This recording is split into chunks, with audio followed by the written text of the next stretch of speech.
at the request of Governor Bill Lee of Tennessee, who's standing with us, as you know, I'm signing a presidential memorandum to establish the Memphis Safe Task Force, and it's very important because of the crime that's going on, not only in Memphis, in many cities, and we're going to take care of all of them, step by step, just like we did in D.C. We also sent them into Chicago on a sort of a moderate basis, and we brought down crime a little bit in Chicago, but we're now going to bring it down very big. We're going to be doing Chicago probably next.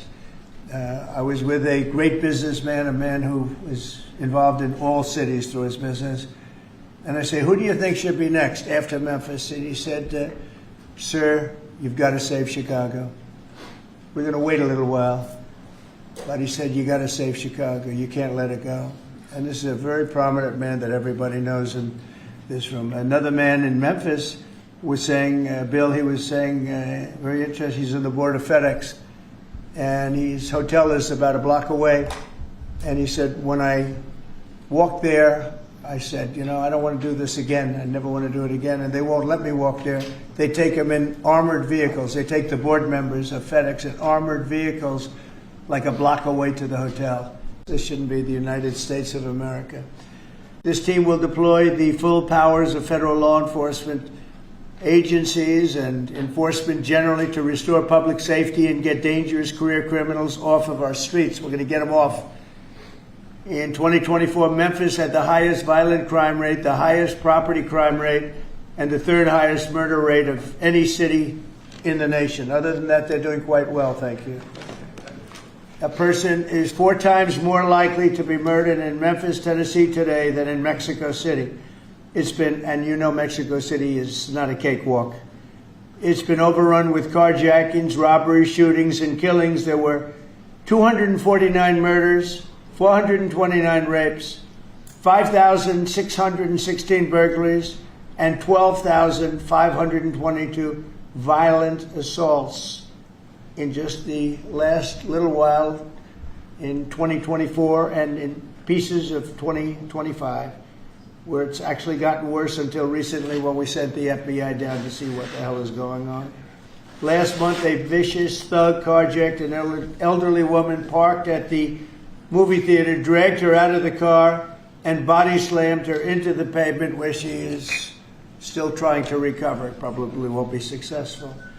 Yeah, look, I think it's been said for the past 15 minutes, the president ran on making this country safe again, and we do not make this country safe again unless we go into our cities where there's the most violent among us and go street by street and block by block and arrest the men and women in this country that are destroying cities and communities for the rest of us. And so what we plan on doing, as the governor said and the senator just said, this has been a problem in Memphis for a long time. We plan on delivering Memphis back to the citizens that are there to raise their families, to go to church, to be in their communities. That's our goal, and that's what we plan on doing, whether it takes 2 weeks or 2 years. That's what we're going to do. The team the president has put together has no equal today or anywhere in American history. I think what's happening here is that what the president has done is made clear the power of federal law enforcement that was used for the last 4 years to harass and attack conservatives, to harass and attack Christians, to go after law-abiding families. The power of law enforcement under President Trump is going to be used to get all the criminals, all the violent offenders, all the murderers, all the cartels, and all the domestic terrorists off our streets. So whether you're Antifa, whether you're a domestic terrorist, whether you are a violent gang member, a drug trafficker, a trained Iraqwa killer, or anyone else that's threatening our people, President Trump is saying he's going to use his FBI, his DOD, his ATF, his DEA to wipe you out, to put you behind bars, to take you off the street, or to apply whatever legal consequences necessary. Awesome job for DC. I want to get ahead of a story that I think might come out. You pushed out an email earlier today really showing dozens and dozens of local media in Memphis highlighting all of the violent crime in that city. So they have no problem reporting the crime, but when you show up to solve it, they're going to run around town looking for that one person that says, we don't want Donald Trump in our city. What can you say to the media there in Memphis, Tennessee, to help let them know the people want you there in their city? Well, I'm not sure they found that person, because I saw them doing some interviews, and it looked like they were looking, but they were in fact, that producer, that person, I think they lost their jobs, because everybody was saying, we want Trump to be there, they want the people right here to be there. Look, it's very simple. In Chicago, they're getting beat to hell, they're being shot. If you lose 6 or 7 people die over a weekend, they consider that a successful weekend. And when you consider that a successful weekend, that's pretty bad. I had the president of Poland here a few days ago, and we had a news conference. Many of you were here. And I made this statement. I said, we're very happy to announce that it's been over 2 weeks since anybody's been killed in D.C. And he looked at me like, is that supposed to be good? He's looking like, what kind of a place is this? And now it's been a long time, but and as I was saying it, I said, I'm not sure if that sounds good to somebody. It sounded great to you, but it doesn't sound good to somebody from a country where they don't have violent crime like we have. But now it's a long time since that's happened. We went for years where at least one person was killed. Now you're not seeing it all. It's like the border. Millions of people a year ago, millions of people poured into our country. In the last 3 months, there have been 0, as reported by largely Democrats, actually. The border is secure. The country is secure. We've got the hottest country anywhere in the world. And I'll tell you, a year ago, we were a country in tremendous trouble, probably a dead country if it continued. So we're very happy about it. And so just, in terms of your question, people have never seen anything like what we're doing, and I think they're very happy, and they want us to be there. Do you plan on designating Antifa finally a domestic terror organization?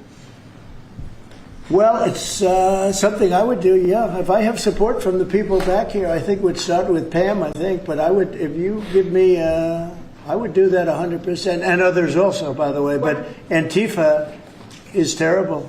Are there other groups that you can think of? There are other groups, yeah, there are other groups. We have some pretty radical groups, and they got away with murder. And also, I've been speaking to the Attorney General about bringing RICO against some of the people that you've been reading about that have been putting up millions and millions of dollars for agitation. These aren't protests. These are crimes, what they're doing, where they're throwing bricks at cars of ICE and Border Patrol. And they come in with a beautiful new car. They're so proud. It's Border Patrol, ICE, it's got whatever it is. And they're throwing rocks at it. And after 50 yards, it looks like an old beat-up vehicle. It was just brand new. It was just bought for the purposes. And they don't have to take that anymore. I let it be known. We'll take responsibility. They don't have to take it anymore. And they don't want to take it. They were told by a past administration, it became almost a culture, if somebody throws a rock at you, do nothing. If somebody spits in your face, do nothing. And I say, when they spit, you hit. You do whatever you want. You do whatever the hell you want. I watched it so sick it made me. For 4 years, I had to sit home and watch people screaming at policemen and spitting in their face, and they weren't able to do anything. They just had to grin and bear it. Left-wing organizations in the assassination. I'm wondering if you think if Charlie Kirk's assassin worked alone or if he worked with it. I don't know. I mean, I can tell you he didn't work alone on the Internet, because it seems that he became radicalized on the Internet. That's just by watching the same things that you're watching and hearing. It looks like he became radicalized over the Internet. And it seems like his wonderful parents brought in a wonderful neighborhood, smart guy, great boards, great marks, great student. And then something happened to him over a fairly short period of time. Looks like he was radicalized over the Internet, and it's radicalized on the left. He's a left. We have a lot of problems with the left, and they get protected, and they shouldn't be protected. But as you understand, I think, very well from the tone of your question. Thank you very much. On Venezuela, on Israel. First on Venezuela, what can you tell us about this Venezuelan boat that was taken out? And do you plan to provide proof that these were narco-terrorists who were on their way to the U.S.? Well, we have proof. All you have to do is look at the cargo that was, like, it's spattered all over the ocean. Big bags of cocaine and fentanyl all over the place. And it was, plus we have recorded evidence that they were leaving. We've recorded them. It was very careful because we know you people would be after us. We're very careful. The military has been amazing. And General Kane showed me a little while ago the clip, but you could actually see it. But you don't have to see it because we have recorded proof and evidence. We know what time they were leaving, when they were leaving, what they had, and all of the other things that you'd like to have. But we have noticed that there are no ships in the ocean anymore. We're seeing that there's like no ships, no, you know, when the first one we went, there were hundreds of boats. Now there are no boats. I wonder why. Meaning no drugs are coming across. Probably stopping some fishermen too. I mean, to be honest, if I were a fisherman, I wouldn't want to go fishing. Just a nice, let's take a little trip, because I'd say, man, if maybe they think I have drugs downstairs. I don't want that. I think the fishing business has probably been hurt. But no, there are literally no boats. This was a boat, and we were surprised to see it. Now, what does that mean? That means there's no drugs coming by sea. But they do come by land. And you know what? We're telling the cartels right now, we're going to be stopping them too. When they come by land, we're going to be stopping them the same way we stop the boats. And you'll see that. But maybe by talking about it a little bit, it won't happen. If it doesn't happen, that's good. But they killed 300,000 people in our country last year. And we're not letting it happen anymore. And then on Israel, did Bibi Netanyahu speak to you directly to alert you that Israel was going to be striking Hamas sites in Qatar? No, he didn't. No, he didn't. Yeah, go ahead. How did you learn of it? Same way you did. Go ahead, please. You mentioned that the shooter was radicalized online. Do you I think believe that social you media know, by the way, companies... when I say that, that's my opinion. I think he was radicalized online based on what they're saying. You mentioned that the shooter was radicalized online. Do social media companies bear any responsibility for that? And how does that I'm going to have to ask, I don't know, I'd ask Pam that question. I don't know if you or Todd could give an answer to that. Somebody has to bear some responsibility. You know, and President Trump, I've always told parents, you got to watch what your kids are doing on the internet, what they're doing online, what they're listening to, what they're reading. They're all online. They're all on their phones all the time. Parents have got to monitor that, because this starts when you're young. This starts when you're young, when you listen to these groups, when you watch these shows, and parents have got to just be vigilant. So sure, that's part of it, and they're meeting kids online who they think are kids, and they can be anywhere in the world and talking to them, and yeah, they are being radicalized. Mr. President, he went bad, and he just went bad very quickly in a sense, because he sort of led a very normal life, a life of, you know, great education, schools, everything else, but somewhere along the line something happened. How will you send the National Guard into Chicago without the cooperation of the governor and the mayor? Well, if they do cooperate, that's good. If they don't, it's not going to matter to us at all. You know who wants to help us? Police department. They have no respect for the governor. They have no respect for the mayor. They respect us.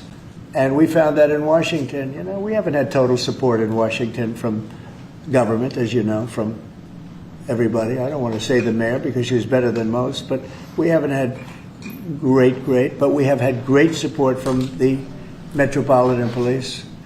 They're like brothers of these people. They're really like brothers. You see that. They work together. And so if the governor wants to support, as I said in the bill, it's going to be his proudest moment, what he's going to do, the governor of Tennessee, what's going to happen with Memphis. And 3-4 weeks we'll stand together and we'll say, look at this, the crime has almost disappeared, maybe completely disappeared. I mean, Washington, they don't even know how to record it because it's down so much. You know, they've never heard. I heard 87% is down. I said, really, who are the 13%? Because it's more than that. It's actually more. Hard to believe, right? You're going to have the same results in Chicago. And we hope we have the governor's help, but if we don't, we're doing it without him. Mr. President, you had the framework that's been agreed to with TikTok, for example. Will China continue to have a stake in the company, or will it Well, we haven't decided that, but it looks to me, and I'm speaking to President Xi on Friday for confirmation of that, and, you know, frankly, more importantly, a big deal. And we've had very good meetings. As you know, we were in Europe, our people, Scott Bessent and Jameson Greer, and others. And it was a very big meeting with China. And, you know, they're treating us with respect. We treat them with respect, too. But it was very successful. And on top of it, we have what could be a very good deal. Don't forget, I've had more people say, could you try and keep TikTok alive? I use TikTok. I mean, I have to admit it. in the election, and look how I did with youth. No Republicans come close. I blew everyone away. You know, if you look back, not so long ago, Romney, he got like 7% of the youth. I got like 8 times that amount. I got tremendous numbers of youth. By the way, I want to say, Charlie helped me, and Charlie was the one. Get on TikTok. He used to say to me, "Get on TikTok." Charlie was unbelievable. So probably, and I did. I had somebody named TikTok Jack, and he'd put that camera. He said, "Just a real quick statement, sir, like 10 seconds or less." They didn't like anything over 10 seconds, but it worked. But Charlie is the one that really, and my son Barron also. And I have to say, Don, Eric, the whole group, it's important. And it can maybe even bring us closer to China. We had a very good meeting with China. I was surprised. I didn't expect it to that extent. And I'm going to speak again with President Xi on Friday. And, you know, I think that'll confirm things up. Who's buying Mr. Vice President, it? question of Charlie Kirk and crime. On Charlie Kirk, do you plan to speak at the funeral, and what would your message be? Well, I'm going on Sunday. We're taking a whole plane load and having. I was invited on Saturday, but I said I'd rather save it for Sunday. You know, we're going to have a stadium, and I'll bet that stadium is going to be pretty packed, maybe completely packed. It's going to be big, but I'm going to be at the stadium, and I guess I'll say a few words. I don't know, but I guess I will. But I knew him very well. He was an amazing guy. He was all about young people, getting them started right, and he was like a magnet for young people. They just attracted to him. He loved them, and they attracted to him. His wife is a tremendous person, by the way. He always had great respect for his wife. He got married. I didn't know he was getting married. I heard he got married, and he loved her. He really loved her. She loved him, and I think she'll have something to do with keeping that whole thing going. You know, Turning Point it became a very big deal, and I heard they had like 38,000. So he wanted to get it up to 20,000 chapters. That's a lot. That would have been a lifetime's work. I heard that over the last 4 days, they have 38,000 people 38,000 chapters at colleges, schools, other places. Numbers that nobody's ever heard of numbers like that. So I think Turning Point could be, through what happened, this horrible act, it could be maybe bigger than it could have ever been had he been there. And I will say this: he'd be very happy if he saw what was going on. And there's some very good people, because I speak at Turning Point quite a bit. And Charlie would call me up. So the last time I spoke to him, he said, "Sir," and I think it was Phoenix, "Sir, could you get to Phoenix?"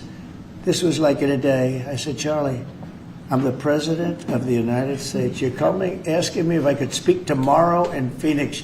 You can't do that to me, Charlie." Anyway. Netanyahu said that he doesn't rule out targeting Hamas anywhere they are. You said that you don't want to see Qatar hit again. Are there any guarantees that Qatar... Well, he won't be hitting in Qatar. As I say, I call it Qatar. You call it Qatar. You're actually more right, but actually you're allowed to go. The Emir said, you can say it any way you want, but I've always thought of it as Qatar. I think it's a beautiful sound. And actually, they've been a very good ally. And a lot of people don't know that. But he won't be hitting Qatar, but he will be maybe going after. Now, there was an article that I read in a newspaper just about an hour ago where Hamas said they're going to use the 20 hostages as human shields.